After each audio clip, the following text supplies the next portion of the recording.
Thank you, Mr. President. I thank everyone who participated in the process, the over 100 folks that turned out across Alaska to testify about needs in their individual communities. I know that they may be depressed, feel like we didn't hear them. We did hear you. We understand. We just couldn't choose one project over another because there is such great need across our state. Mr. President, I want to thank the minority. I went to meet with the minority leader directly after we dropped the capital budget so that I could identify what's not there, to talk about where I think that we could spend money, but we just shouldn't spend money because of the current fiscal climate that we find ourselves in. I want to speak briefly, Mr. President, about the two amendments, which I greatly appreciate and understand the minority bringing forward and looking to find more money to save for Alaskans. I think that it's a noble effort. We could go through probably $1 billion worth of projects that are currently out there in different communities.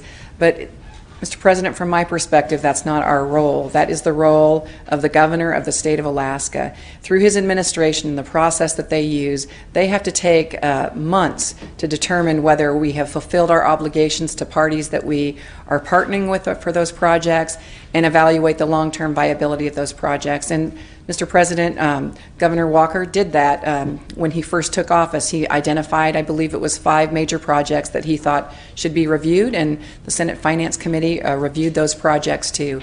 And it is under his authority and power that he may try to change those projects, and the appropriation issue certainly lies with this body and the other. But Mr. President, it does take a long time to review those projects and understand the implications of withdrawing projects on the fly. And in the past, and I don't mean to be disrespectful in the use of on the fly, but in an amendment on the floor today. Mr. President, I believe this administration will take the time to review what is outstanding and in projects going forward across Alaska. We have 90 days to do the people's business. The Senate Finance Committee did take up the mega projects that were identified by Governor Walker.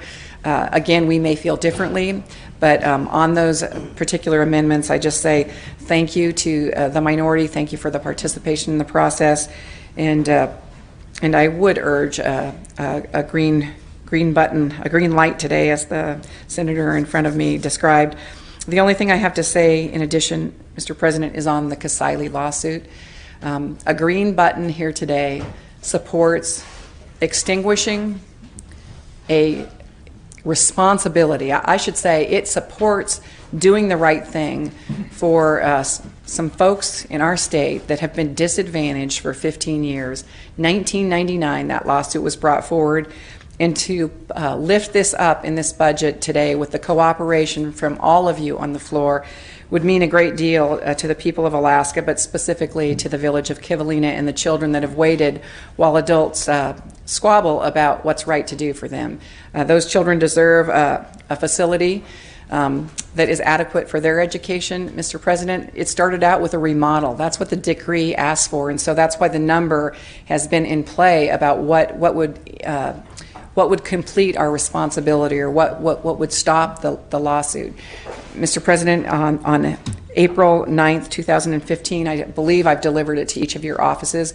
We received a legal opinion from our legal services that identified a number. It wasn't a number that I chose.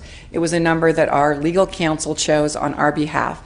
They believed that that was the right number to extinguish or live up to the obligations and our commitment to the children of Kivalina. And so with that, it was supposed to be a renovation. It was moved to a remodel on our capital improvements list. I believe that year was 2013, and the number represented before you in the $43 million is 80% of that responsibility under the current guidelines and the capital improvement projects that we advance throughout Alaska. Mr. President, this budget deserves a yes vote from everyone. If there are other reasons not to vote for that, I understand that, and I respect every person that I work with, and just humbly request a yes vote from everyone.